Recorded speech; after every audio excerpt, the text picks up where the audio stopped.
The spotlight hit my face as I stepped onto the Carnegie Hall stage, my fingers trembling slightly as they found the familiar weight of the Steinway keys. In the front row, my sister Madison sat frozen, her mouth slightly open, still wearing the same designer dress she'd bought with money from my piano. Behind her, my parents looked like they'd seen a ghost. But the real shock wasn't that I was here. It was what they were about to learn about who had been funding their comfortable lives for the past 3 years. I'd love to know which corner of the globe you're watching from. And if this story speaks to you, make sure to subscribe. Tomorrow's video is one you absolutely can't miss. Growing up in the suburban sprawl of Westfield, Connecticut, our house always smelled like my mother's lavender candles and the faint scent of rosin from my violin bow. The Parker family looked perfect from the outside. White colonial house, with black shutters, manicured lawn, 2 cars in the driveway. But inside those walls, there was an invisible scoreboard, and I was always losing. Madison was born beautiful. Not just pretty, but magazine cover beautiful, with honey blonde hair that caught sunlight like spun gold, and eyes the color of summer sky. She was 18 months younger than me, but from the moment she could walk, she commanded every room she entered. At 3, she was winning local beauty pageants. At 7, she was modeling for department store catalogs. By 12, she had an agent in New York City. I was born with different gifts. My fingers found piano keys before I could properly form sentences. At 4, I was picking out melodies by ear. At 6, I was sight-reading music my teacher said was meant for teenagers. By 10, I was composing my own pieces, little fragments of emotion that poured out of me when words felt too small. But musical talent doesn't photograph well for Christmas cards. Our living room told the story of our family's priorities. The entire south wall was dedicated to Madison's achievements: pageant crowns in glass cases, framed magazine covers, modeling portfolios arranged like trophies. The piano, an old upright Yamaha that my grandmother had left me, was shoved into the corner by the back window, partially hidden behind my father's reading chair. When Madison won the Miss Teen Connecticut preliminary at 14, my parents threw a party that filled our backyard with neighbors, photographers, and what felt like half the town. I remember watching from my bedroom window as my mother posed with Madison for pictures, both of them glowing under the string lights my father had hung for the occasion. That same week, I had performed Chopin's Nocturne in E-flat major at the WIA regional youth competition in Hartford. I placed first, beating kids who had been training at prestigious academies since they were toddlers. When I came home with the trophy, a modest thing really, just a brass cup with an engraved nameplate, my mother was on the phone with Madison's agent, discussing a potential commercial audition. "That's nice, honey," she said, covering the phone's mouthpiece. "Put it on your dresser." The trophy sat there for 3 years, gathering dust, while Madison's latest crowns rotated through the living room display like a constantly updated museum exhibit. My father, Robert Parker, worked in insurance and had the kind of practical mind that reduced everything to numbers and potential returns. He looked at Madison and saw investment opportunities, headshots, coaching sessions, pageant entry fees that could pay off in modeling contracts and scholarship money. He looked at me and saw expenses with no clear path to profit. "Music is a nice hobby," he would say whenever I brought up the possibility of summer programs or advanced lessons. "But Madison's career is taking off. We need to be smart about where we put our resources." My mother, Susan, was Madison's manager, photographer, and biggest cheerleader all rolled into one. She had been a small-time model herself in college, never quite making it to the big leagues, and she poured all her unrealized dreams into Madison's career. She scheduled photo shoots, drove to auditions, and maintained Madison's social media presence with the dedication of a campaign manager. The piano lessons I received came from Mrs. Chen, an elderly woman who lived 6 blocks away and charged $25 for 45-minute sessions. She had trained at Juilliard decades earlier, but had given up performing to raise her family. In her small, cluttered studio, surrounded by sheet music and the scent of jasmine tea, she recognized something in me that my family seemed unable to see. "Your touch," she would say, guiding my hands to the keys. "It has soul. Technical skill can be taught, but this is a gift." Mrs. Chen pushed me harder than anyone had ever pushed me at anything. She assigned pieces that seemed impossible, then watched patiently as I struggled through them, measure by measure, until they became part of me. Under her guidance, I learned not just to play music, but to inhabit it, to find the spaces between the notes where real emotion lived. While Madison was at photo shoots on weekends, I spent hours at Mrs. Chen's studio, working through Bach inventions and Beethoven sonatas. She never charged my parents for the extra time, somehow understanding that music was my oxygen, not just my hobby. The contrast in how our achievements were received became more pronounced as we got older. When Madison booked a commercial for a regional car dealership, my parents took the whole family out to dinner at the fanciest restaurant in town. When I was accepted into the advanced program at the Hartford Youth Symphony, an honor that came with just 50 spots for musicians under 18 from across the entire state, my mother sent a brief text to my extended family and moved on to planning Madison's next headshot session. Madison wasn't cruel about favoritism exactly. She was too busy to be deliberately mean, and in her own way, she probably assumed that I was as invested in her success as everyone else seemed to be. But there were moments when the disparity became impossible to ignore. I remember one particular evening when I was 15. I had been working on Rachmaninoff's Piano Concerto No. 2, a piece so technically demanding that Mrs. Chen had initially hesitated to assign it. But I had heard it in a movie soundtrack and became obsessed, spending every free moment learning its cascading runs and thunderous climaxes. That night, I was practicing the first movement when Madison came home from a modeling session. She swept into the living room, still glowing from whatever validation she'd received that day, and plopped down on the couch to scroll through the photos on her phone. "Could you play something quieter?" she asked without looking up. "I'm trying to post these and the piano is really distracting." I stopped mid-phrase, my hands hovering over the keys. The Rachmaninoff hung in the air, unfinished, while Madison filtered through pictures of herself with the casual indifference of someone who had never had to fight for attention. My mother emerged from the kitchen, where she had been preparing Madison's special post-shoot smoothie, a complicated blend of organic ingredients that supposedly helped maintain her complexion. "Emma, sweetheart," she said, using the tone reserved for gentle corrections. "Maybe you could practice upstairs? Madison has had a long day." I closed the piano bench and gathered my sheet music without argument. As I headed toward the stairs, I heard Madison talking to my mother about the photographer's suggestion that she consider commercial work in Los Angeles. The conversation continued long after I had reached my bedroom, their excited voices carrying through the house like the sound of a life I would never be invited to join. Upstairs, I sat on my bed with the Rachmaninoff score spread across my comforter, following the notes with my finger and hearing the music in my head. It wasn't the same as playing, but it was something. In the margins of the sheet music, I had written my own fingering suggestions and emotional cues, little reminders to myself about phrasing and dynamics that Mrs. Chen had helped me discover.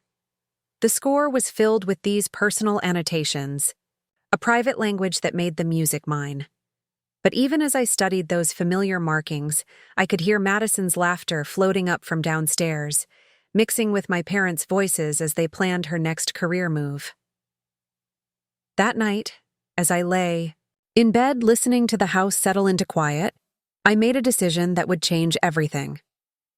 I started keeping a notebook, a small journal where I wrote down every piece I learned, every competition I entered, every small victory that went unnoticed. I told myself it was just for practice tracking, but really, it was proof. Proof that I existed, that I was working towards something, even if no one else seemed to care. I had no idea then that this notebook would eventually become the foundation of something much larger, or that the music I was pouring my heart into during those solitary hours would one day fill the most prestigious concert hall in the world. All I knew was that the piano was the one place where I felt like myself, where my voice, even without words, finally mattered. But first, I would have to lose everything. Senior year changed everything, though not in the way I had hoped. Madison had just signed with Elite Model Management in New York, a contract that came with a signing bonus large enough to make my parents giddy with possibilities. Suddenly, our dinner conversations revolved around fashion weeks and editorial spreads, while my acceptance letter to the Berklee College of Music sat unopened on the kitchen counter for 3 days before I finally retrieved it myself. I had auditioned for Berklee's performance program in February, driving to Boston with Mrs. Chen in her ancient Honda Civic, because my parents were attending Madison's portfolio presentation in Manhattan that same weekend. The audition had gone better than I dared to hope. I performed 3 pieces, including a jazz arrangement of Autumn Leaves that I had transcribed myself, and the panel seemed genuinely impressed. When the acceptance letter arrived with a partial scholarship offer, I felt something I hadn't experienced in years, the possibility that my music might actually lead somewhere real. The scholarship covered 60% of tuition, leaving me with roughly $30,000 to find for the first year. It seemed impossibly large and perfectly manageable at the same time. I waited until after dinner to show my parents the letter, choosing a moment when Madison was upstairs doing her skincare routine and the house felt calm. My father was reading the newspaper in his leather recliner, and my mother was sorting through Madison's latest professional photos at the dining room table. "I got into Berklee," I said, trying to keep my voice steady. "With a scholarship, my..." Mother looked up from a glossy headshot of Madison against a brick wall background. "That's wonderful, honey. Berklee is very artistic." My father folded his newspaper and reached for the letter. He read it twice, his insurance-trained eyes scanning the financial details with practiced efficiency. $30,000 a year, he said finally. Plus room and board, books, living expenses. You're looking at close to $50,000 annually. A lot of love and effort went into bringing this story to life. If you're enjoying it, we'd be so grateful if you'd subscribe to our channel. Now, back to where we left off. "The scholarship covers most of the tuition," I said. "And I could get a work-study job, maybe teach piano lessons to younger students." "Emma," my mother said gently, "that's a lot of money for something that might not lead to a stable career. Madison's modeling is already paying for itself." That phrase, "paying for itself," hung in the air between us like a challenge I wasn't equipped to meet. How do you quantify the value of a Chopin nocturne, or put a price tag on the way music made sense of feelings I couldn't name? "Mrs. Chen thinks I have real potential," I said. "She went to Juilliard. She knows what professional-level talent looks like." My father set the letter down on the coffee table with the careful precision he used for everything. "Mrs. Chen is a nice woman, but she's been retired from performing for 30 years. The music industry has changed. It's not realistic to expect to make a living as a classical pianist. It's not just classical. Berklee has jazz programs, composition, music production. There are lots of different paths.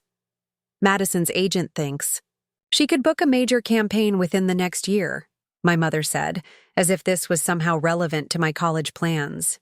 "The money from that could help with your education too, if you choose something more practical."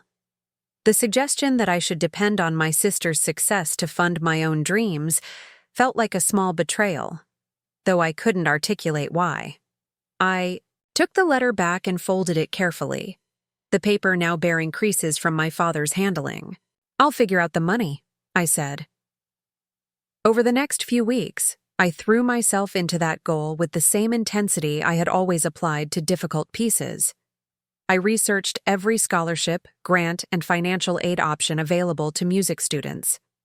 I applied for local awards, wrote essays for foundations that supported young artists, and even looked into work-study programs that would allow me to earn money while studying. The process was exhausting and lonely.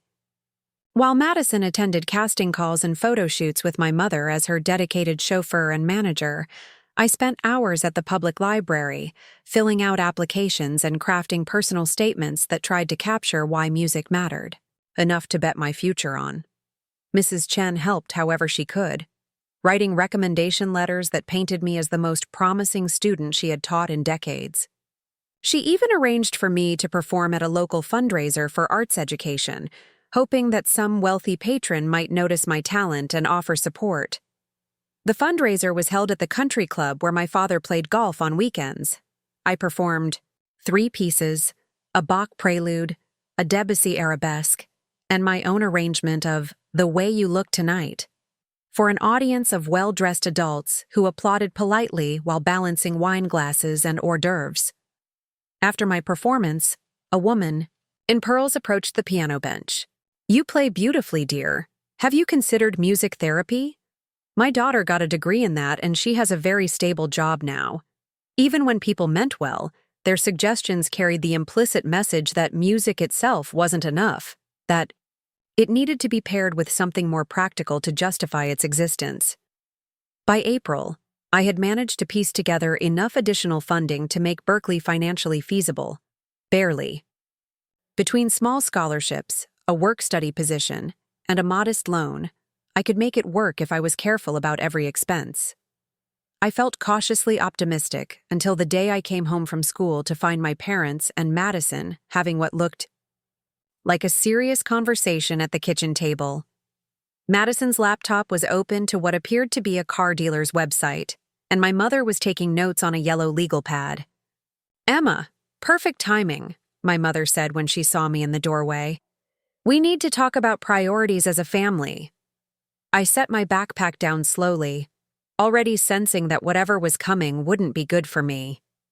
"Madison has an opportunity," my father began. "Elite wants to send her to Los Angeles for 6 months to work with some of their top clients, but she needs reliable transportation out there, and the rental car costs for that long would be astronomical.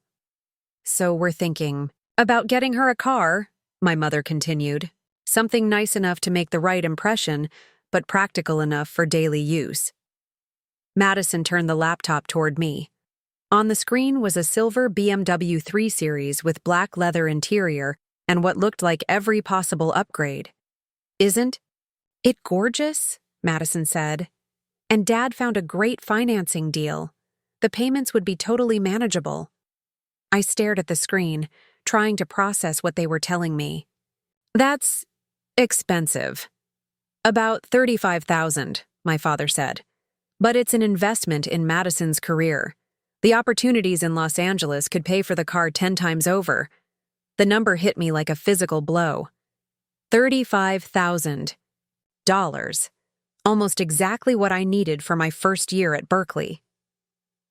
"What about college savings?" I asked. "I thought you had money set aside for education."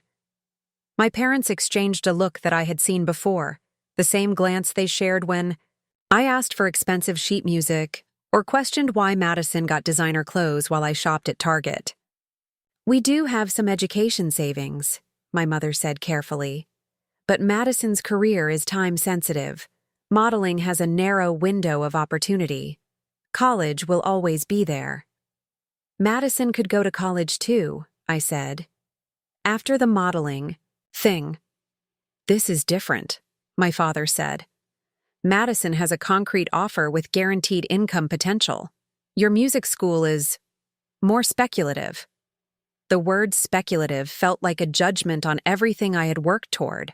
All those hours of practice, all the competitions and recitals, all the dreams I had carefully cultivated, reduced to speculation.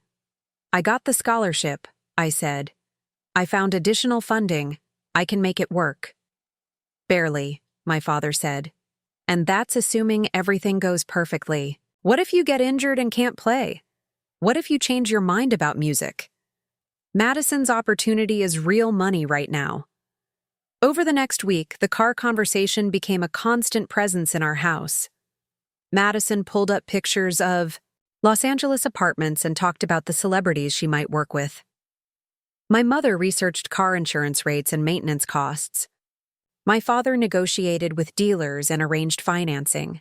I felt like I was watching my future dissolve in real time, converted into monthly payments for something that would help my sister make more money to buy more things to improve her image to make even more money. The circular logic of it made me dizzy. The final blow came on a Tuesday evening in May. I was upstairs practicing on my electric keyboard, a compromise I had made years earlier when my acoustic piano practice was deemed too disruptive, when I heard voices from the living room below. I paused mid-phrase and listened. My parents were talking to someone whose voice I didn't recognize, a man with a slight accent who seemed to be asking detailed questions about the piano. My hands went cold. I saved my work on the keyboard and crept to the top of the stairs, where I could hear more clearly. "It's a 1987 Yamaha U1, my father was saying. Purchased new, well-maintained. My mother-in-law was the original owner." "The action feels good," the stranger said. "A few keys need regulation, but nothing major. The soundboard is solid." "What do you think for a fair price?" my mother asked. "In this condition, I could offer $3,000, maybe $3,500 if you're willing to include the bench and the music books." My vision went white around the edges. They were selling my piano, my grandmother's piano, the instrument I had learned on, the place where I had discovered who I was, to help pay for Madison's car. I sat down on the top stair, my legs suddenly unsteady. Through the banister spindles, I could see the piano in the living room, its polished wood reflecting the overhead light. Every scratch and imperfection was familiar to me, mapped in my memory from years of running my hands across its surface. "We'll take the $3,500, my father said. "When could you pick it up?" "Tomorrow afternoon would work if you can." "Help loading it." I pressed my face against the cool wood of the banister and tried to breathe. Below me, they were shaking hands on the deal that would remove music from my life as casually as they might sell an old couch. When the piano dealer left, I heard Madison's voice bright with excitement. "This is perfect! The down payment will cover everything we need for the car, and I can drive to Los Angeles next month." "It all worked out," my mother agreed, "and Emma can still practice on her keyboard." The electric keyboard upstairs, a small, plastic instrument with weighted keys that felt nothing like real piano action, and speakers that could never reproduce the resonance of strings and hammers, was apparently an adequate replacement for the instrument that had shaped my entire musical identity. That night I sat at the piano for what I knew would be the last time. I played everything I could think of: Bach preludes, Chopin waltzes, Debussy impressions, and finally, my own compositions, the little pieces I had never shared with anyone. The piano responded to my touch the way it always had, its voice mixing with mine in a conversation that had been going on for more than a decade. Under my fingers, the keys felt warm and familiar, like coming home to a place that would no longer exist tomorrow. When I finally closed the keyboard cover, the house was quiet except for the sound of Madison talking on her phone upstairs, probably to her agent or one of her modeling friends, planning the next phase of her life that would unfold in Los Angeles with her new car. I sat on the piano bench for a long time after I stopped playing, memorizing the weight of it, the exact height that positioned my hands perfectly over the keys. Tomorrow, strangers would carry this instrument out of our house, and my musical life would become something I could only do in private, on a small electronic substitute that felt like wearing shoes that didn't fit. The irony wasn't lost on me, that Madison's car would cost exactly the amount I needed for Berkeley, or that the piano sale would provide just enough money to make the car purchase possible. It was as if my dreams were being literally converted into my sister's transportation. But sitting there in the dark living room, surrounded by Madison's modeling photos and trophies, I made a promise to myself that felt both desperate and determined. This wouldn't be the end of my story. Somehow, someday, I would find my way back to music. And when I did, it would be on my own terms. I just had no idea how long that journey would take, or how far I would have to go to make it happen. The summer after high school passed in a haze of minimum wage jobs and silent resentment. While Madison posted Instagram stories from Los Angeles pool parties and red carpet events, I worked double shifts at Romano's Pizza in downtown Westfield, saving every dollar I could toward what I now called Plan B. Plan B was simple. If I couldn't afford Berkeley now, I would work for a year, save money, and reapply. Mrs. Chen had assured me that deferring for financial reasons was common, and that my scholarship would likely be available the following year, if I maintained contact with the admissions office. What I didn't tell anyone, not Mrs. Chen, not my parents, not even myself most days, was that Plan B felt less like a delay and more like a death sentence. Every day that passed without music felt like another layer of dust settling over dreams that were becoming harder to remember clearly. The pizza job was mind-numbing work, but it had one unexpected advantage. The owner, Tony Romano, was a first-generation Italian immigrant who had worked his way through college one shift at a time. He recognized something in my determination that my own family had missed. "You got that look," he told me one evening as I cleaned tables after the dinner rush. "Like you're working towards something bigger than pizza." I found myself telling him about Berkeley, about the scholarship I couldn't afford to accept, about the piano that had been sold to buy someone else's future. Tony listened without offering easy solutions or false optimism. "Music school, huh?" he said, wiping down the counter, with methodical strokes. "My nephew went to some fancy conservatory in New York. Cost his parents everything they had, and now he plays wedding gigs for drunk people who don't listen. But he's happy, you know? Says it's worth it because he's doing what he loves." That conversation planted a seed that would grow into something much larger than either of us could have imagined. A week later, Tony asked if I could work a catering event at the Westfield Country Club. "It's good money," he said. "Tips are usually decent, and they need someone who can handle the fancy crowd without getting intimidated." The event was a retirement party for some local business executives, held in the club's main ballroom. I arrived early to help set up, wearing the closest thing I owned to professional attire, black pants and a white button-down shirt that I had bought for school concerts.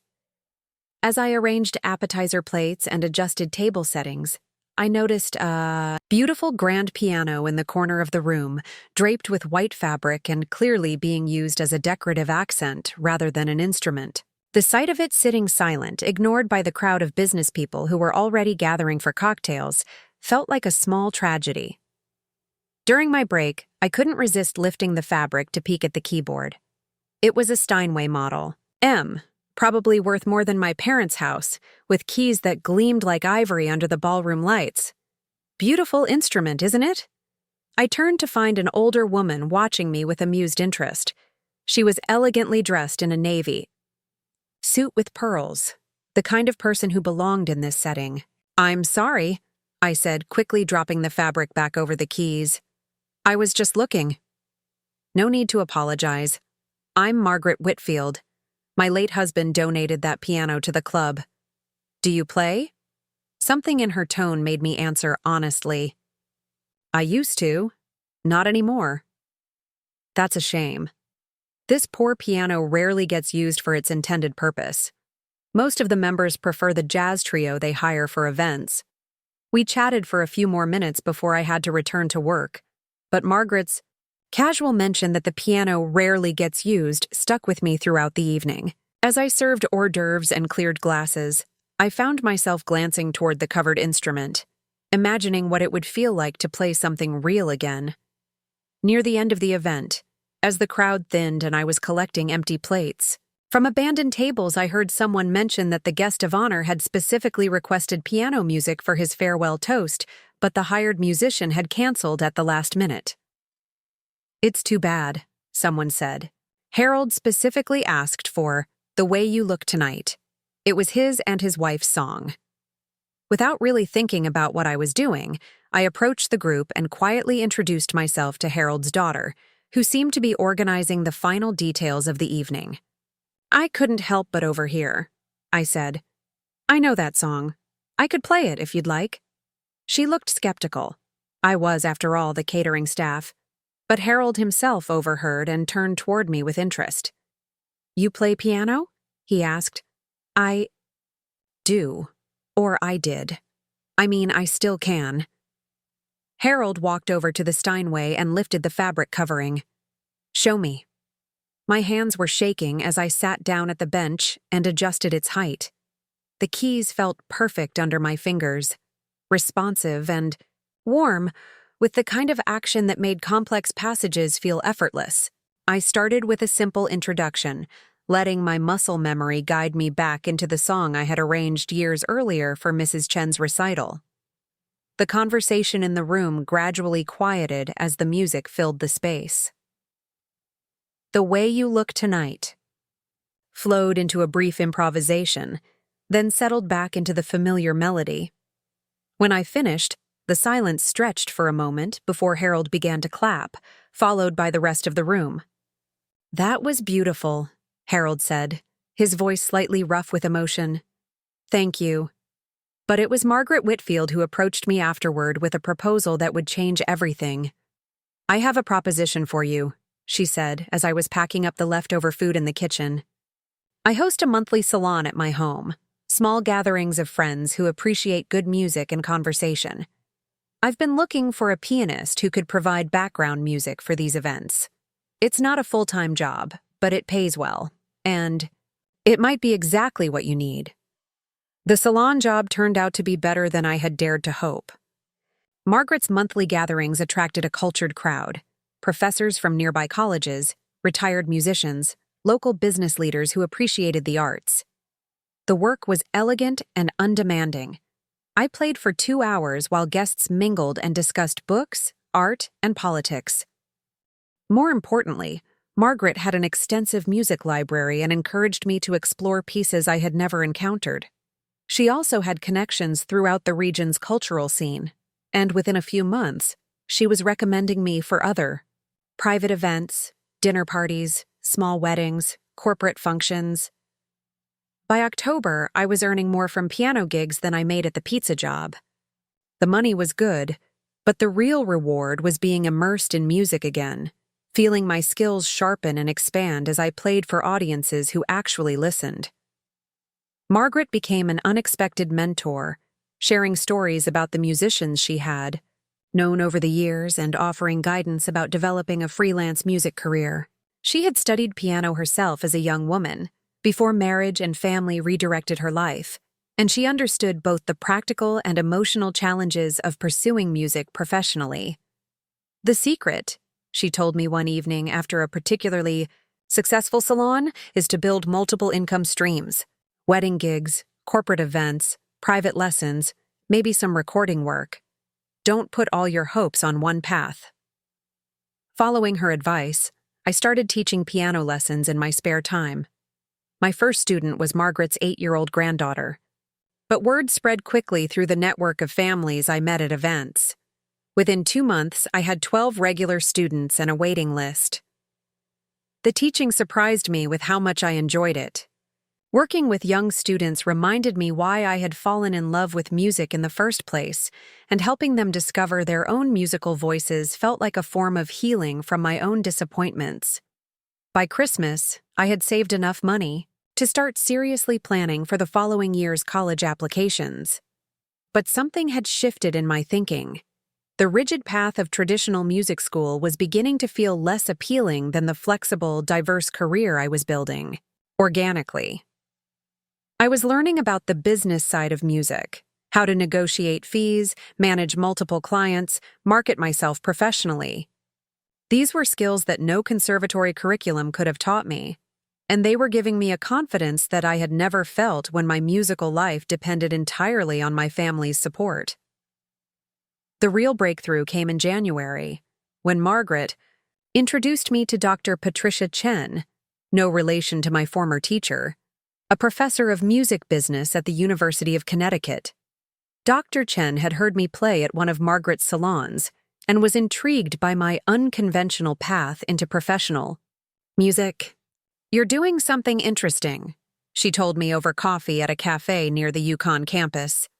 "Most musicians struggle with the business side of their careers because they've been trained to think only about performance. You're developing both skill sets simultaneously." She offered me something I hadn't expected, the opportunity to audit some of her classes, unofficially, to learn more about music industry practices. In exchange, she asked if I would consider performing at a few university events where they needed skilled accompanists. The university gigs opened up an entirely new world. I started working with vocal students, accompanying their recitals and auditions. I played for dance classes, providing music that required precise timing and rhythmic sensitivity. I even did some recording work in the university's small studio, laying down piano tracks for student composers and filmmakers. Each new opportunity led to others. The vocal students recommended me to their private teachers. The dance instructors hired me for master classes with visiting artists. The composers asked me to perform their pieces at contemporary music concerts. By spring, I was earning more money than either of my parents made at their regular jobs, and I was building a professional reputation that extended far beyond our small Connecticut town. But the most significant development was harder to quantify. I was becoming the musician I had always dreamed of being, not through a traditional conservatory program, but through a path I had created myself. The irony wasn't lost on me that losing my family's support had forced me to become more resourceful and independent than I ever would have been otherwise. Every gig I booked, every student I taught, every connection I made was the result of my own initiative and hard work. Madison's Instagram posts from Los Angeles showed a life of glamorous parties and photo shoots, but I noticed that the modeling work seemed less consistent than she had initially hoped. The car payments were apparently straining my parents' budget, and there were occasional worried phone calls about cash flow and expenses. Meanwhile, I was quietly building something sustainable and personally fulfilling. I wasn't getting rich, but I was making a living doing what I loved, and I was learning skills that would serve me for the rest of my career. The most satisfying moment came in April, when Mrs. Chen, my original teacher, attended one of Margaret's salons to hear me perform. Afterward, she approached me with tears in her eyes. "I knew you had talent," she said, "but this is artistry. You've become the musician I always hoped you could be." Her words meant more to me than any family approval ever could have, because they came from someone who understood both where I had started and how far I had traveled to get where I was. That night, as I drove home from the salon in the used Honda Civic I had bought with my own money, I realized that my story was no longer about the piano that had been taken away or the family support that had been withdrawn. It was about the life I was building, note by note, gig by gig, student by student. But even as I celebrated these small victories, I was already planning something bigger. The network I was building, the skills I was developing, the reputation I was earning, all of it was leading toward a goal that I hadn't yet shared with anyone, not even Margaret. I was going to buy my way back into the world that had rejected me, and when I did, it would be on terms that no one could take away. 2 years into my freelance career, I made a discovery that would reshape everything I thought I knew about the music industry. It happened during what should have been a routine corporate gig at a tech startup in Hartford, playing background music for their quarterly investor meeting.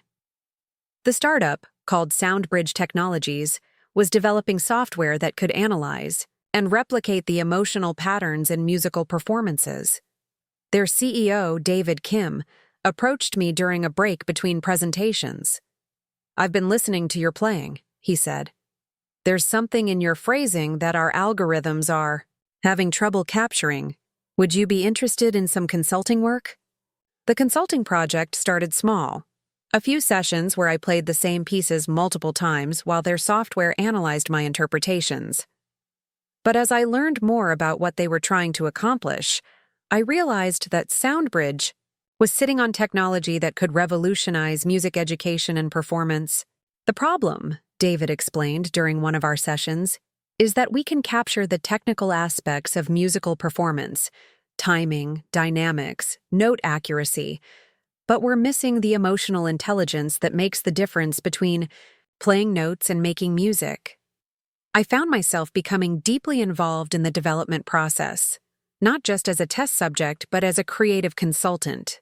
My years of teaching had given me insights into how musicians develop emotional expression, and my performance experience had taught me to recognize the subtle differences that make some interpretations memorable while others are merely competent. Within 6 months, SoundBridge offered me a full-time position as their director of musical development. The salary was more than my parents had ever made combined, and the equity package made me a part owner of a company that was attracting attention from major tech investors. But the most significant aspect of the job wasn't the money. It was the access it gave me to cutting-edge recording technology and the opportunity to work with some of the most innovative minds in music technology. The SoundBridge offices occupied 2 floors of a renovated warehouse in Hartford's Arts District. The main studio featured a concert-quality Fazioli grand piano surrounded by enough recording equipment to produce a symphony. For someone who had lost her childhood piano to help buy her sister's car, the irony of now having unlimited access to instruments worth hundreds of thousands of dollars was not lost on me. My official responsibilities involved testing new features, consulting on user interface design, and occasionally demonstrating the software for potential clients and investors. But the work quickly expanded beyond those boundaries as David and the engineering team recognized that my musical background gave me insights they couldn't replicate with pure technical expertise. I started traveling to music conferences and trade shows, representing SoundBridge to educators and performers who might use our technology. These events connected me with conservatory professors, concert artists, and music directors from around the world. The shy teenager who had once practiced in secret on an electric keyboard was now giving presentations to audiences of distinguished musicians and industry leaders. The transformation was gradual but profound. Each successful project built my confidence, and each professional connection expanded my understanding of how the music world actually operated. I learned about recording contracts and publishing deals, about artist management and concert promotion, about the complex ecosystem that supported professional musicians. More importantly, I was developing a reputation in circles that my family had never imagined I could access. Music professors started inviting me to guest lecture at their universities. Recording artists began asking for my input on projects that used SoundBridge technology. Industry publications featured articles about our innovations, with my name prominently mentioned as the creative force behind many of our breakthroughs. The financial success came faster than I had anticipated. SoundBridge's valuation tripled in my second year with the company, making my equity stake worth more than most people earn in a lifetime. But rather than spending the money on luxury items or lifestyle upgrades, I began making strategic investments in the music world. My first major purchase was a small recording studio in New Haven that was facing bankruptcy. The owner, Marcus Williams, was a jazz pianist who had built the studio in the 1990s but couldn't compete with larger facilities in New York and Boston. Rather than let the studio close, I bought it and hired Marcus to manage it, creating a space that focused on supporting emerging artists who couldn't afford major label recording budgets. The studio, which I renamed Resonance Records, quickly became known for producing high-quality recordings for classical and jazz musicians. We offered package deals that included recording time, mixing, mastering, and limited distribution, making professional recordings accessible to artists who had previously been priced out of the market. Within a year, Resonance had produced 3 albums that received significant critical attention, including a jazz trio recording that was nominated for a regional music award. The success brought more artists to our door and attracted the attention of music industry executives who were impressed by our ability to deliver professional results on modest budgets. But the recording studio was just the beginning.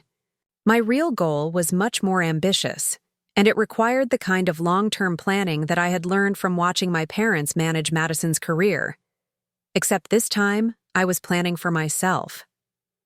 I started by quietly acquiring shares in various music-related businesses. A small concert promotion company in Boston that specialized in chamber music, a music publishing firm that represented contemporary classical composers, a talent management agency that worked with young artists transitioning from conservatory training to professional careers. None of these purchases attracted much attention individually, but together they were building a network of companies that could support every aspect of a musician's career, from initial training through professional development and public performance.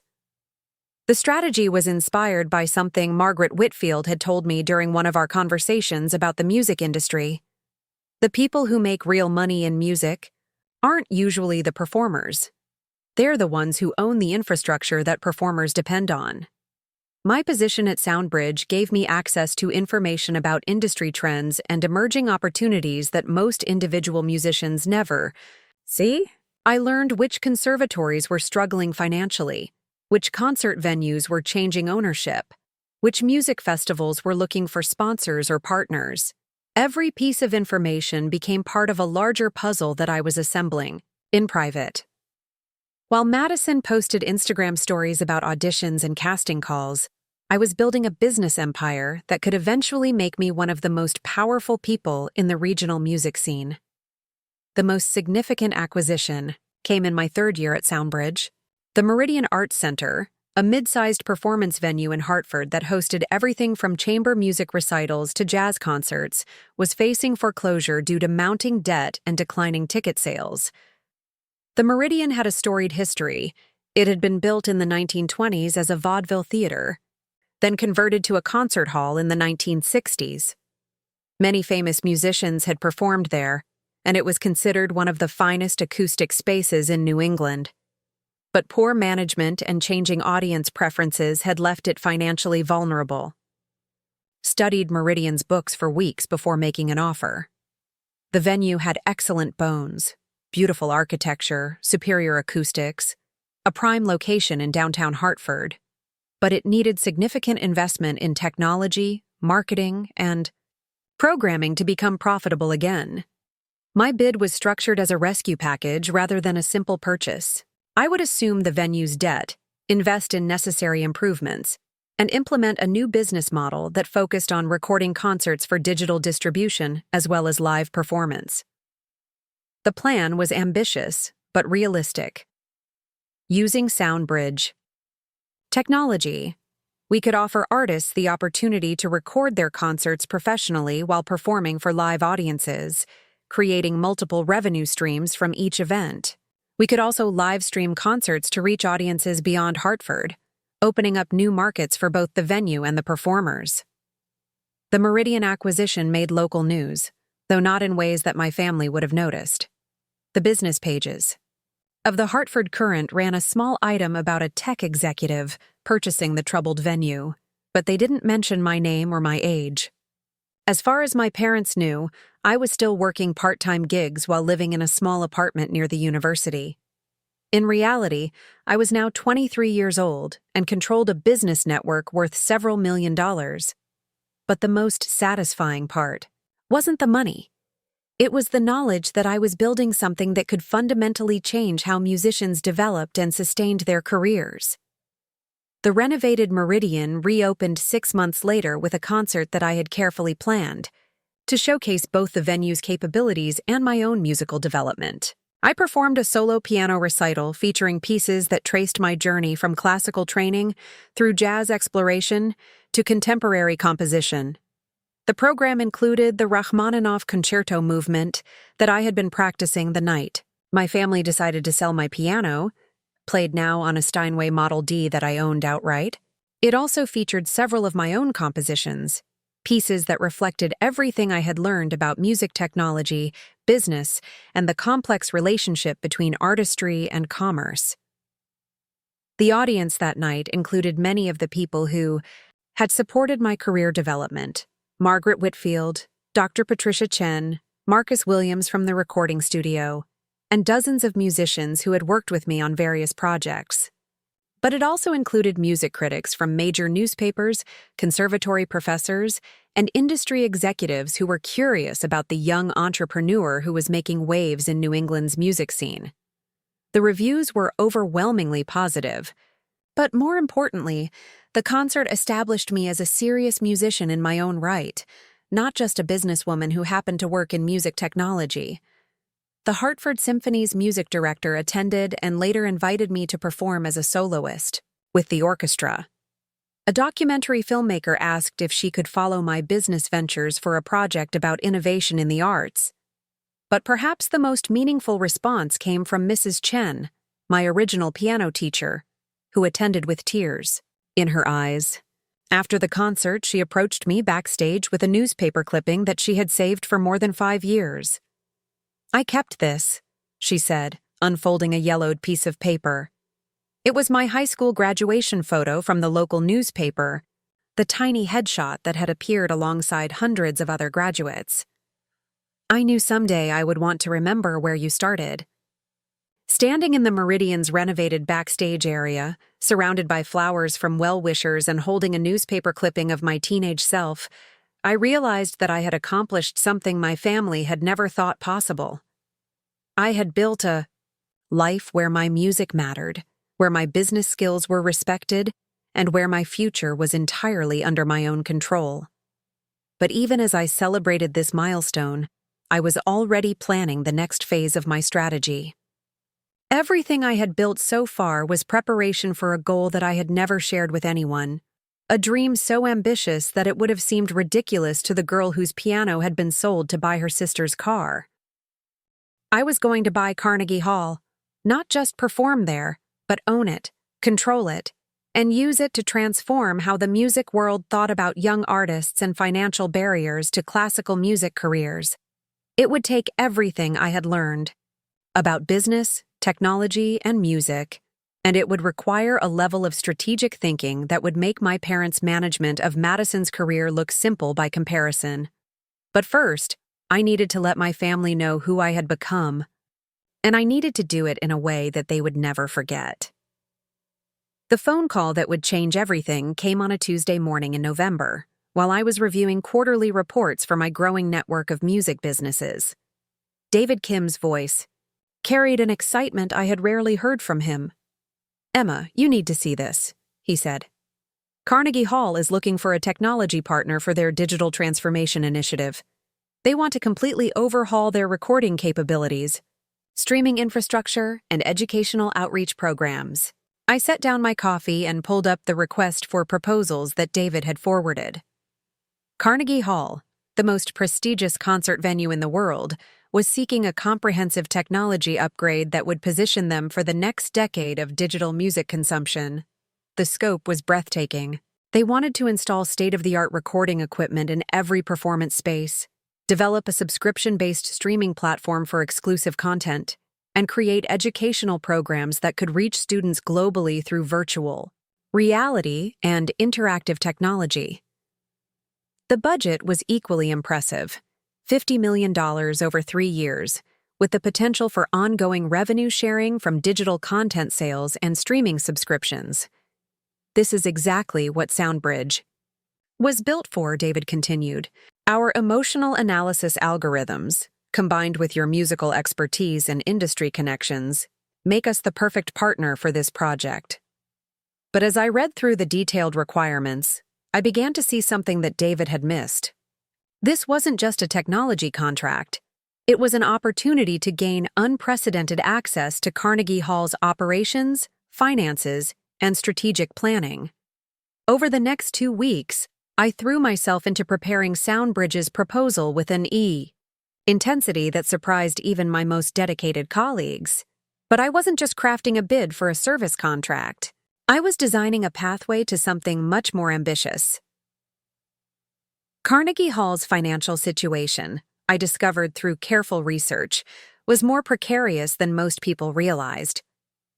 While the venue maintained its prestigious reputation, the economics of classical music had been challenging for years. Declining subscription sales, increasing artist fees, and the enormous costs of maintaining a historic building in Manhattan had strained their resources.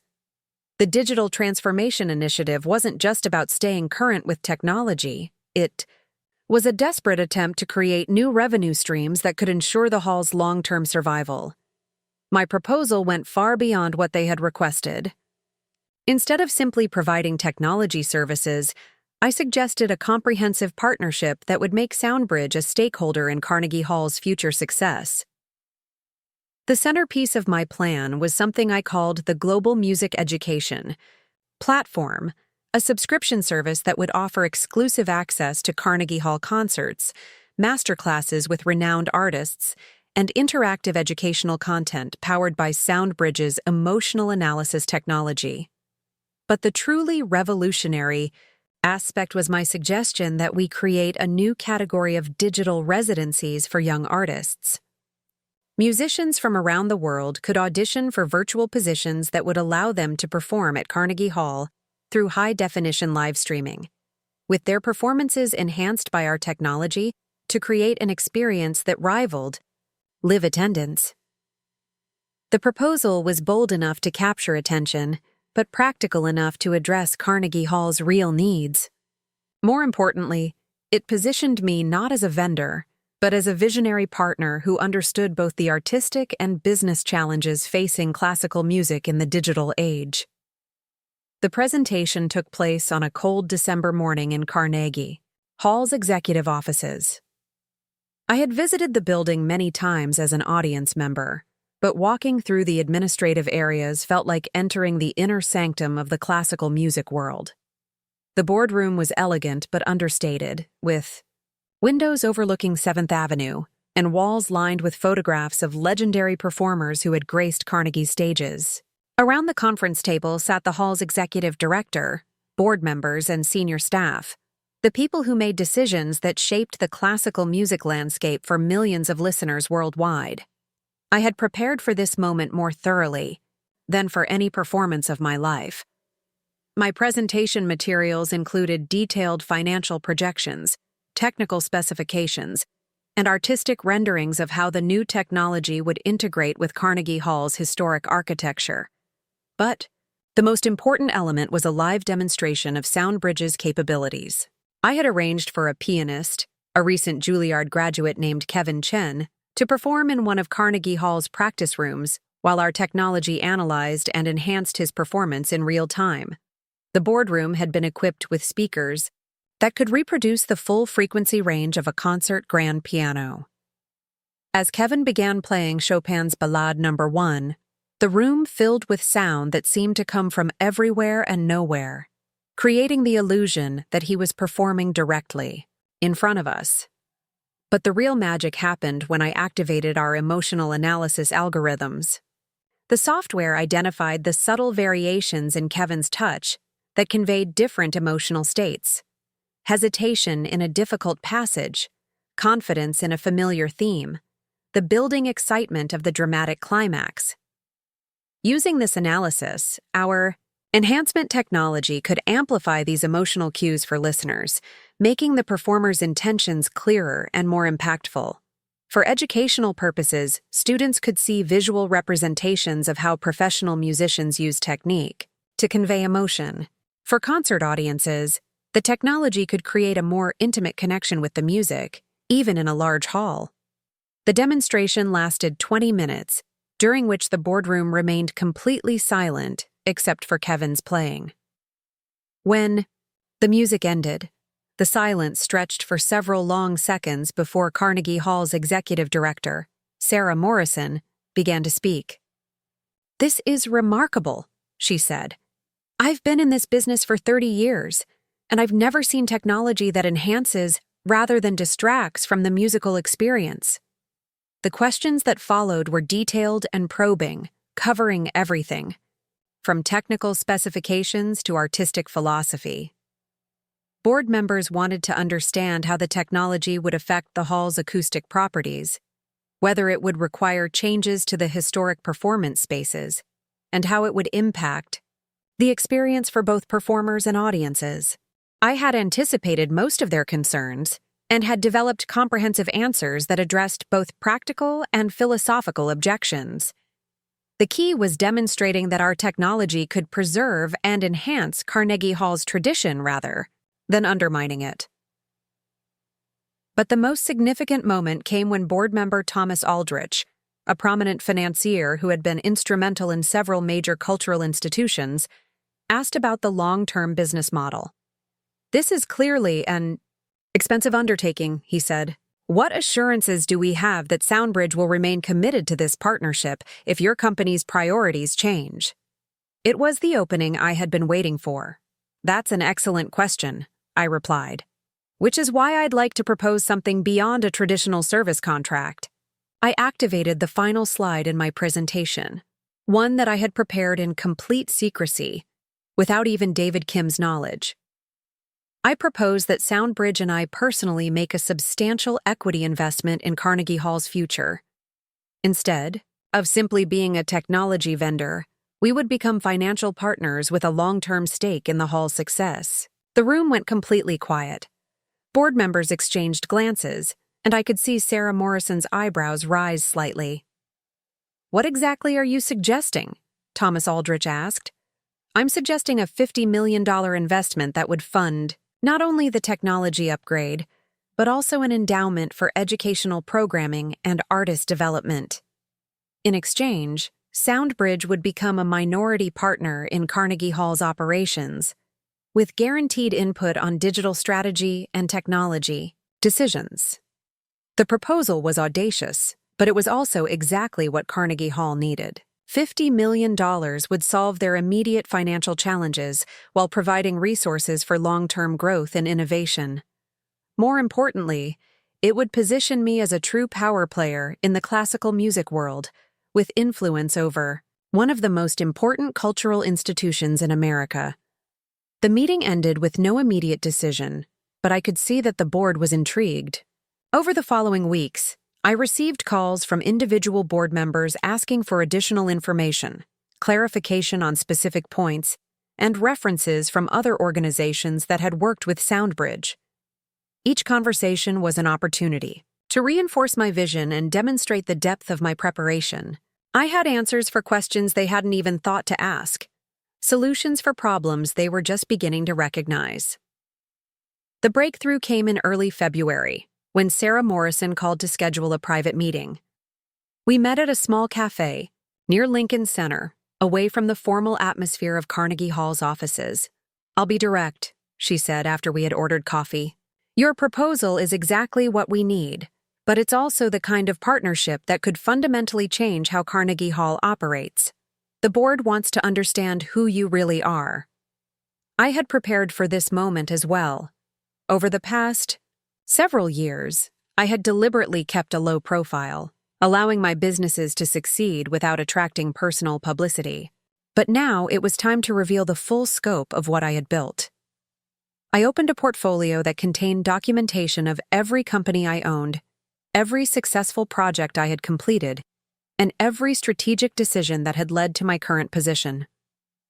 The numbers were impressive enough to command attention from any serious business person, but the most compelling element was the story itself, the trajectory from a teenager whose piano had been sold to fund her sister's car to a successful entrepreneur, who was now in a position to become a major stakeholder in Carnegie Hall.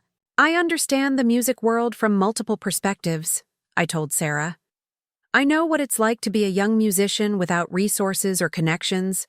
I understand the business challenges that arts organizations face, and I have the technical expertise to help classical music thrive in the digital age."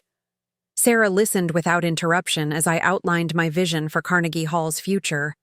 The goal wasn't just to modernize their technology, but to create a new model for how prestigious cultural institutions could remain relevant and financially sustainable.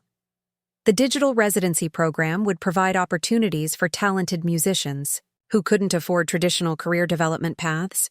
The educational platform would make high-quality music instruction accessible to students regardless of their geographic location or economic circumstances. The enhanced concert experience would attract new audiences while preserving everything that made Carnegie Hall special. "There's one more thing," I said as our conversation was winding down. I'd like to hold my first major concert as a Carnegie Hall partner. A solo piano recital that would showcase both the new technology and the Hall's commitment to supporting emerging artists. Sarah smiled for the first time during our meeting. You want to perform at Carnegie Hall? I want to prove that this partnership is about more than business. It's about creating opportunities for musicians like me, artists who have something to say but need a platform to say it. The board's final vote took place on a snowy Thursday evening in March. I wasn't present for the deliberations, but Sarah called me at home with the results. Congratulations, she said. You're now a partner in Carnegie Hall. The next morning, I woke up knowing that everything had changed. The girl whose dreams had been sacrificed for her sister's convenience was now a stakeholder in the most important concert venue in the world. But owning a piece of Carnegie Hall was only the beginning. The real test would come when I stepped onto that stage, not as a desperate teenager trying to prove herself, but as an artist and entrepreneur who had earned her place there through talent, determination, and strategic thinking. The performance would happen in 6 months, and it would be the moment when my family finally understood who I had become. More importantly, it would be my opportunity to show the world that financial barriers shouldn't determine who gets to make music at the highest levels. I had spent 7 years building toward this moment. Now it was time to play. The invitation arrived on cream-colored cardstock with embossed gold lettering, delivered by courier to my parents' house in Westfield on a humid Tuesday afternoon in July. My mother found it slipped through the mail slot, addressed to the Parker family in elegant calligraphy. She called Madison first, of course. I could hear her excitement through the phone as I sat in my downtown Hartford office, reviewing the final technical specifications for Carnegie Hall's digital transformation. It's from Carnegie Hall. My mother's voice carried clearly through Madison's speakerphone. A personal invitation to some kind of special concert. Do you think it's because of your modeling work?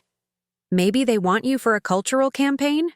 Madison's laugh had that practiced quality she had developed for photo shoots and interviews.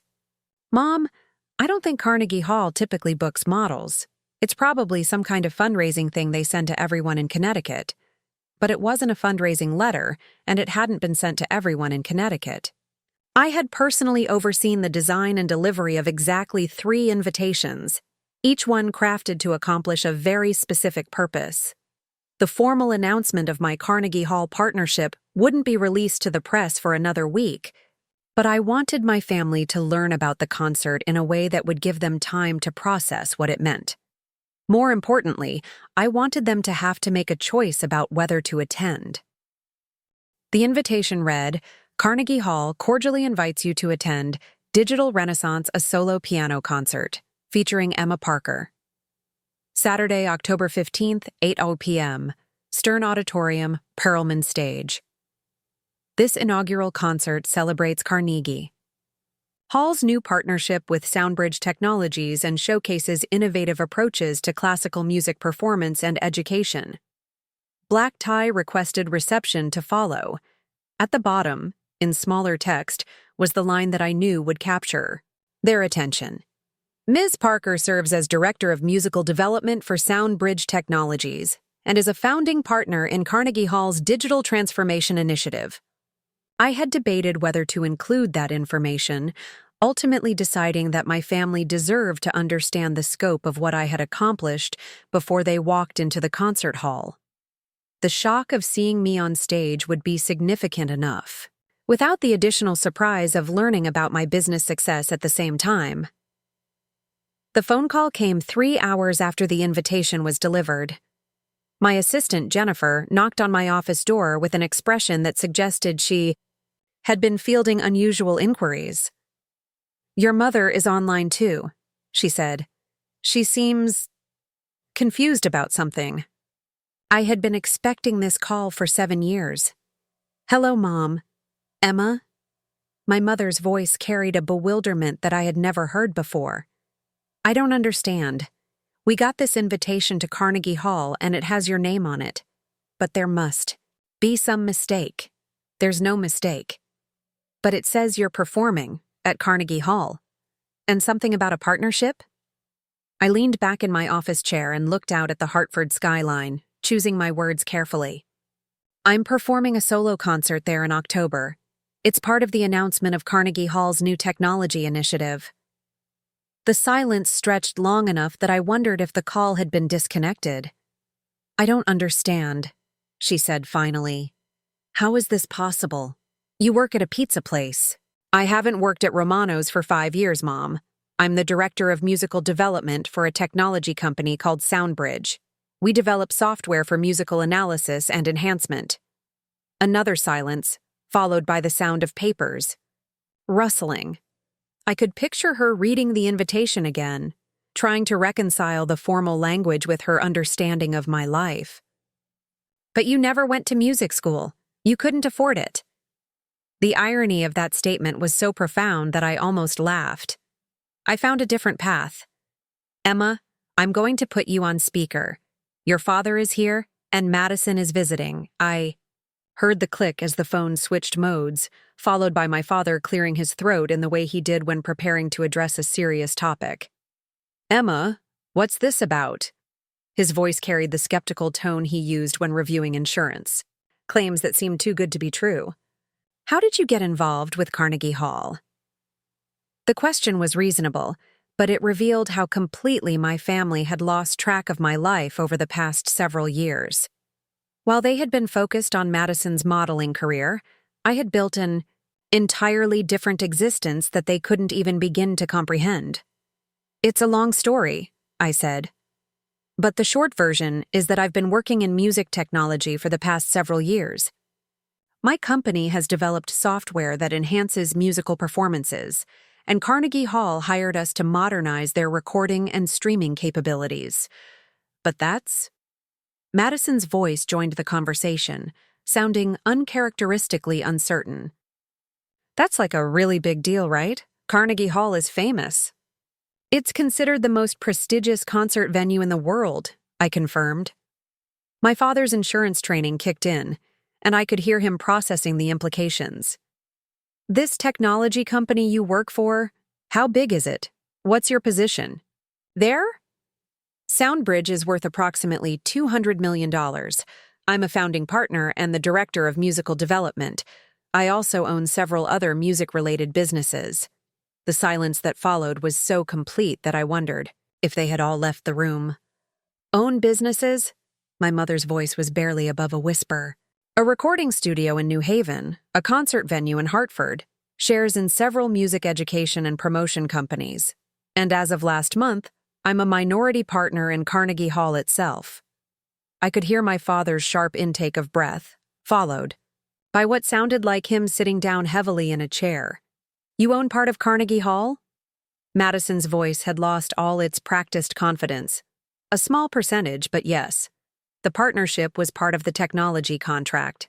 The questions that followed came in a rapid succession that reminded me of my father's approach to investigating insurance claims. How long had I been building these businesses? Why hadn't I told them about my success? How was it possible that they had been completely unaware of what I was doing? Each answer I gave seemed to increase their bewilderment. The scope of my transformation from their perspective must have seemed impossible, like discovering that the family dog had secretly been attending law school. But the question that mattered most came from my mother. Will you have tickets for us? Of course. I reserved 3 seats in the front row. The front row of Carnegie Hall? Madison's voice cracked slightly. The front row of Carnegie Hall. After I hung up, I sat in my office for a long time, watching the late afternoon sun cast shadows across Hartford's downtown district. 7 years earlier, I had been a teenager whose dreams were considered impractical and whose musical ambitions were sacrificed for someone else's convenience. Now I was in a position to invite my family to watch me perform on the most famous stage in the world, as a featured artist rather than a charity case. But the invitation represented more than just personal vindication. It was an opportunity to demonstrate something important about talent, determination, and the different paths that could lead to musical success. The concert program I had planned would tell the story of my journey through music. It would begin with Bach, the Goldberg Variations, the same piece I had been working on when my piano was sold. It would include the Rachmaninoff Concerto movement that I had been practicing the night my family decided to prioritize Madison's car over my musical education. But it would also feature pieces that represented the new direction I had taken: contemporary compositions that incorporated electronic elements, jazz arrangements that reflected my work in different musical styles, and my own compositions that had emerged from years of combining technical innovation with artistic expression. The final piece would be something I was still working on, a composition that used SoundBridge technology to create a dialogue between acoustic piano and electronic enhancement. It would be a musical representation of how tradition and innovation could work together rather than competing with each other. The announcement of the concert and my partnership with Carnegie Hall was scheduled to be released to the press the following Monday. I had worked with Carnegie Hall's publicity team to ensure that the story would be covered by major music publications, technology blogs, and business journals. But I had also arranged for the local Connecticut papers to receive advance copies of the press release, knowing that my family would likely see the news in the Westfield Chronicle before they heard it anywhere else. The headline would read, "Local musician becomes Carnegie Hall partner," followed by an article that detailed my journey from piano, student to technology, entrepreneur to classical music innovator. Jennifer knocked on my office door again, interrupting my thoughts. "There's someone here to see you," she said. "She says she's your former piano teacher?" Mrs. Chen stood in my office doorway, her face glowing with pride and excitement. She was holding a copy of the invitation, which I realized I had also sent to her along with my family. "I had to come see you in person," she said, settling into the chair across from my desk. I kept reading this invitation, trying to believe it was real. We spent the next hour talking about the concert program, the technology demonstrations that would be part of the evening, and the broader implications of what I was trying to accomplish. "You know," Mrs. Chen said as our conversation was winding down, "I always believed you had exceptional talent. But this is something I never could have imagined." "I'm not sure I could have imagined it either," I admitted. 7 years ago, I thought my musical life was over. "That night when they sold your piano," she said quietly, "I almost called your parents. I wanted to tell them they were making a mistake, but I didn't think it was my place. It wouldn't have changed anything. They had already made their decision about which daughter's dreams were worth supporting." Mrs. Chen studied my face with the same intensity she had once used to observe my hand position and technique. "Are you angry with them?" The question surprised me, partly because I hadn't been asked it directly before, and partly because I wasn't sure of the answer. "I was angry for a long time," I said finally. "But anger wasn't useful for building what I wanted to build. At some point, I realized that their limitations became my opportunity. And now I'm grateful. If they had supported my music in the traditional way, I probably would have gone to Berkeley, gotten a performance degree, and spent the next decade struggling to book wedding gigs and private lessons. Instead, I learned to think about music as both an art and a business." Mrs. Chen smiled. "You found your own path." I created my own path. After she left, I returned to the technical specifications I had been reviewing.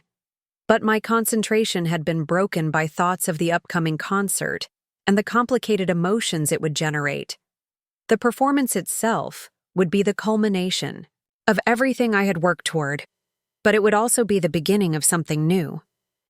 The partnership with Carnegie Hall would open doors to opportunities I was still discovering, and the publicity surrounding the concert would establish me as a voice in discussions about the future of classical music.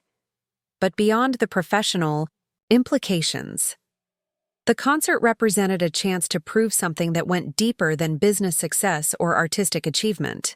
It was an opportunity to demonstrate that talent doesn't require permission, that determination can overcome financial barriers, and that the most meaningful victories sometimes come from paths that nobody else sees coming.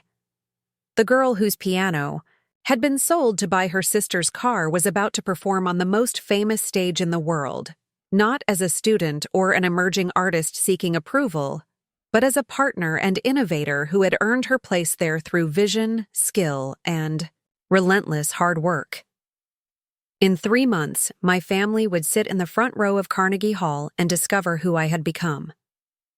But more importantly, they would witness what was possible when talent met opportunity, preparation met chance, and dreams refused to be sacrificed for someone else's convenience. October 15th arrived with the kind of crisp autumn clarity that makes Manhattan feel electric with possibility. I woke in my suite at the Plaza Hotel, a luxury I could now afford but had chosen specifically because it was where visiting artists traditionally stayed before major Carnegie Hall performances. The morning routine was deliberate and meditative. I practiced finger exercises on the silent keyboard I had brought with me, not because I needed the technical preparation, but because the familiar motions helped calm my mind. The Steinway Model D that would be my partner that evening had been prepared by Carnegie Hall's master technician and tested during yesterday's sound check. Every detail had been planned with the precision I had learned from years of managing complex business negotiations. The concert program had been refined through months of practice. The technology demonstrations had been rehearsed until they felt seamless. The guest list had been carefully curated to include music critics, industry leaders, potential business partners, and the 3 family members who would experience the biggest shock of their lives. My phone buzzed with a text from Jennifer. NY Times critic confirmed. Wall Street Journal sending their music correspondent. TechCrunch wants an interview after the concert. The media attention had exceeded even my ambitious expectations. What had started as an announcement about Carnegie Hall's digital partnership had evolved into a story about innovation in classical music, young entrepreneurs disrupting traditional industries, and the changing economics of artistic careers. But beneath all the business implications, tonight was still about something more personal.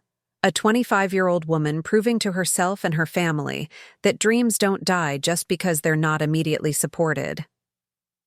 At 2 o'clock, I walked the 6 blocks from the plaza to Carnegie Hall for my final rehearsal. The afternoon sunlight slanted through the windows of Stern Auditorium, illuminating the empty seats that would soon hold an audience of 800 people. The Steinway waited on stage like a patient friend, its black surface reflecting the warm wood tones of the hall's historic interior. I had performed on many pianos over the past 7 years, but sitting at this particular instrument in this particular space felt like the completion of a journey that had begun in my childhood living room. I played through the opening of the Bach-Goldberg Variations, the same piece I had been practicing the night my family decided to sell my piano. The notes filled the empty hall with a clarity and resonance that only Carnegie Hall's acoustics could provide. Each phrase seemed to hang in the air longer than physics should have allowed, as if the building itself was holding on to the music. The technology integration was flawless. Invisible microphones captured every nuance of the piano's voice, while sophisticated software analyzed the emotional content of each passage in real time. Visual displays around the hall would allow the audience to see graphical representations of how musical elements combine to create emotional impact, a revolutionary tool for music education that preserved the integrity of the performance while making it more accessible to diverse audiences. After the rehearsal, I retreated to the artist's green room to prepare for the evening.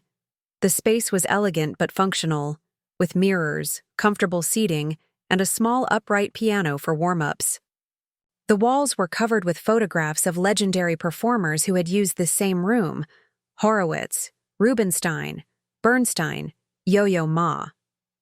As I changed into my concert attire, a deep blue gown that projected sophistication without ostentation, I thought about the girl who had once practiced in secret on an electric keyboard, dreaming of moments like this, but never truly believing they were possible. The knock on the green room door came at 7:15. Sarah Morrison entered with news that made my heart race.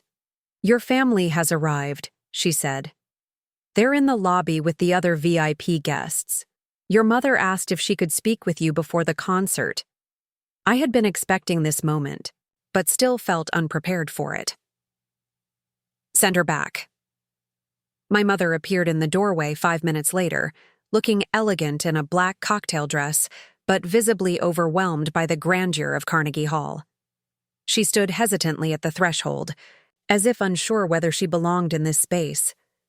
"Emma, she began, then stopped, her voice catching. "I don't know what to say." "You don't have to say anything, Mom." She stepped into the room and closed the door behind her. "Yes, I do. We had no idea. All these years we thought you were just getting by. Working small jobs, living in that tiny apartment. I was building something. You just weren't interested in what it was." The words came out more sharply than I had intended, and I saw her wince. But after 7 years of silence, honesty felt more important than diplomacy. "We were wrong," she said quietly. "About your music, about your potential, about what you could accomplish. I can see that now. What you were wrong about was thinking that success only looks one way. Madison's path worked for Madison, but it was never going to work for me." My mother nodded slowly, tears beginning to form in her eyes. "Can you forgive us?" The question hung in the air between us like a bridge that could either be crossed or burned. I had spent years processing my anger, transforming it into motivation, using it as fuel for achievements that my family had never thought possible. "Forgave you a long time ago," I said. "Not because you deserved it, but because carrying anger was holding me back from building what I wanted to build." She crossed the room and embraced me carefully, mindful of my concert gown. "I'm so proud of you," she whispered. "I just wish I had been proud of you sooner." After she left, I spent the remaining time before the concert in quiet preparation, running through the emotional arc of the evening in my mind. The program had been designed to tell a story, my story, but it was also intended to demonstrate the broader possibilities that emerged when traditional classical music embraced technological innovation. At 7:50, I made my way to the wings of the stage, where I could hear the audience settling into their seats. Through a gap in the curtains, I caught a glimpse of the front row, where my parents and Madison sat looking simultaneously proud and bewildered. Madison had clearly dressed for the occasion in a designer gown that probably cost more than most people's monthly rent. But for once, her usual confidence seemed shaken. She kept glancing around the hall as if trying to understand how her previously insignificant sister had ended up as the evening's featured performer. Sarah Morrison appeared beside me with the final attendance count. "We're sold out," she said. "Standing room only. The live stream has already attracted viewers from 43 countries." At 8 o'clock precisely, I walked onto the Carnegie Hall stage to sustained applause from an audience that included some of the most influential people in classical music, technology, and business. The stage lights were warm, but not blinding, and the Steinway seemed to glow under their illumination. I took my place at the piano bench, adjusted its height with the practiced efficiency of a professional, and looked out at the audience. In the front row, my family sat transfixed, finally seeing me in the context I had always belonged in, but had never been allowed to occupy. The opening notes of the Bach-Goldberg variations emerged from the piano with a clarity that seemed to surprise even me. This was the piece I had been practicing the night my musical life was interrupted, and playing it now felt like picking up a conversation that had been paused for 7 years. As the familiar themes developed and evolved, the hall's acoustic magic transformed my performance into something larger than the sum of its technical components.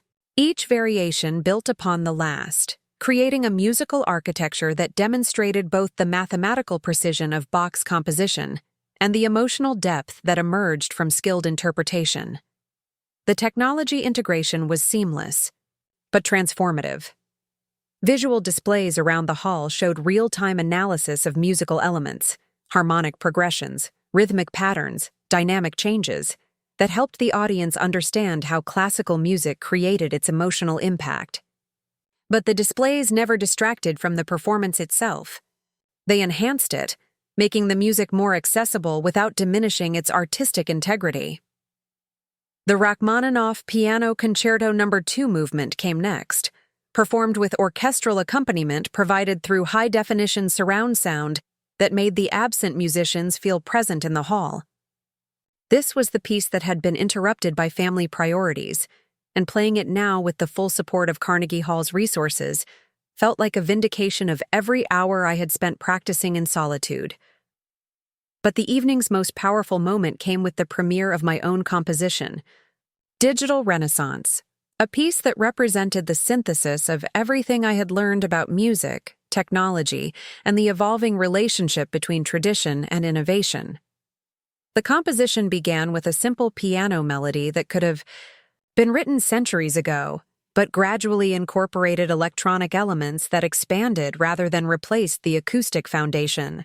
The technology wasn't used as a gimmick, but as a genuine musical voice that conversed with the piano in ways that created new possibilities for expression.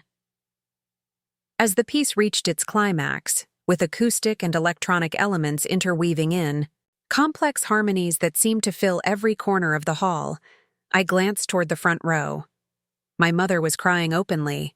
My father sat transfixed, his usual analytical demeanor replaced by genuine emotional engagement.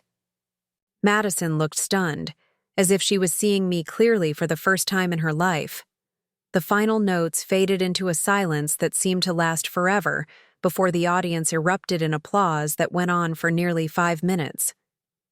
People stood, shouted approval, and demanded an encore that I had not prepared but delivered anyway.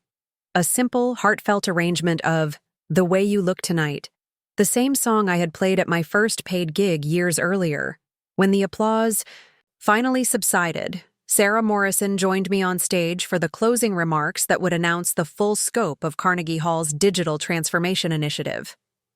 But she also shared something that I had not expected: the establishment of the Emma Parker Fellowship for Young Musicians, funded by my own donation and designed to support talented artists who faced financial barriers to traditional career development. Emma Parker represents the future of classical music, Sarah told the audience, not just because of her artistic talent or business acumen, but because she has demonstrated that there are many paths to musical success and that innovation can enhance rather than threaten our artistic traditions. The reception that followed took place in Carnegie Hall's Rosenthal Room, where guests mingled over champagne and hors d'oeuvres while discussing the evening's implications for classical music's future. Music critics approached me with thoughtful questions about technology's role in artistic expression. Business leaders wanted to understand how the concert model could be scaled to other venues. Young musicians asked for advice about building sustainable careers in an industry that had traditionally offered limited opportunities. But the conversation that mattered most took place in a quiet corner of the reception, where my family had gathered around a small table. "I owe you an apology," Madison said, her usual confidence replaced by genuine humility. "I spent so many years thinking I was the talented one in the family, but I never built anything like this. We have different talents," I replied. "You succeeded in your field. I found success in mine. But I didn't have to fight for it the way you did," she continued. "Everything was just given to me. I never had to prove myself the way you proved yourself tonight." My father cleared his throat in the way he did when preparing to address serious topics. "Emma, I want you to know that what you've accomplished tonight, not just the concert, but everything you built to get here, it's beyond anything I ever imagined possible. I tried to tell you what I was working toward," I said, "but you weren't interested in listening." "You're right," he admitted. "We were so focused on Madison's immediate success that we couldn't see the longer game you were playing. We made a mistake, and it cost all of us the chance to support something truly remarkable. The conversation continued for another hour, during which my family asked detailed questions about my businesses, my partnership with Carnegie Hall, and my plans for the future. They seemed genuinely interested in understanding how I had transformed from the overlooked daughter into someone who could command the attention of the classical music world. As the evening wound down and guests began to leave, I found myself standing alone on the Carnegie Hall stage for a few final moments. The hall was empty now except for the cleaning crew, but the energy of the evening still seemed to resonate in the space. I sat down at the Steinway one last time and played a few quiet chords, not for any audience but for myself. The notes hung. In the air of the empty hall, a private moment of gratitude for a journey that had led from a childhood living room to the most famous concert stage in the world. My phone buzzed with a text from Mrs. Chen. I watched the live stream. Your grandmother would have been so proud. 7 years after my piano was sold to buy my sister's car, I had performed at Carnegie Hall not as a struggling student seeking approval, but as a partner and innovator who had earned her place there, through talent, determination, and the kind of strategic thinking that transforms obstacles into opportunities. The girl who had once been considered the charity case in her own family had become proof that dreams don't require permission. They just require the courage to pursue them on your own terms, no matter how long the journey takes or how many people doubt the destination is possible. As I walked out of Carnegie Hall that night, past the photographs of legendary performers who had graced this same stage, I knew that I had not just achieved a personal goal but had opened a door for other young musicians who faced similar barriers. The piano might have been taken away, but the music and the determination to share it with the world had never left. Sometimes the most beautiful melodies emerge not from perfect conditions, but from the strength to keep playing when everyone else has stopped listening. Looking for more? We've got 2 amazing stories ready for you right on screen. If this one touched you, these are absolutely worth your time. Click to watch them now. And hey, subscribe and hit that bell to never miss our latest uploads.